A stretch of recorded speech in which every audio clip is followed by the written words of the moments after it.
இல்லையா? கடவுள் இருந்தார்னா ஏன் எனக்கு இந்த வியாதி வரணும், எங்கள் வீட்டுக்கு ஏன் இந்த போராட்டம் வரணும், இந்த நோய் எங்களுக்கு ஏன் வரணும், இப்படிப்பட்ட பலவீனம் எங்களை ஏன் தாக்கணும்னு சொல்லி கேள்வி கேட்க ஆரம்பிச்சுடுவாங்க.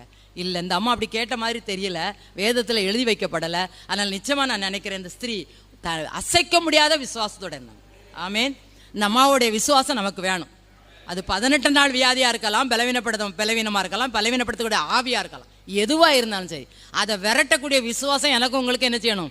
இந்த அம்மாட்ட அதான் காணப்பட்டுச்சு. 18 வருஷமாக விசுவாசத்தை விடாமல் இன்னைக்கு இயேசு கிறிஸ்துவை நம்ம எங்கேயும் தொழுது கொள்ளலாம். எங்கே முழங்கால் போட்டு ஆண்டவரே என் பிள்ளைக்கு இறங்கும், எனக்கு இந்த வியாதி போட்டும் பலவீனம் போட்டும் ஆண்டவர் இறங்குவார். அன்னைக்கு அப்படி கிடையாது. அவர் எந்த வீட்டுக்கு போகிறாரோ அங்கே மட்டும் தான் அற்புதம் செய்ய முடியும். இந்த உலகத்தில் அவர் வாழும் பொழுது இன்னைக்கு ஆவியாக இருக்கிறார். அவரை ஆவியோடு உண்மையோடு நம்ம எங்கும் தொழுது கொள்ளும் காலம் வந்தாச்சு. நம்ம எங்கேயும் முழங்கால் படிக்கிட்டே என்ன செஞ்சிடலாம், ஆண்டவர் ஜெபிக்கலாம், நின்றுட்டே கேட்டுக்கலாம். அன்னைக்கு அப்படி கிடையாது. அவர் எந்த வீட்டில் இருக்காரோ, எந்த ஆலயம், அங்கே மட்டும் தான் போய் அபிஷேகத்தை அங்கே மட்டும்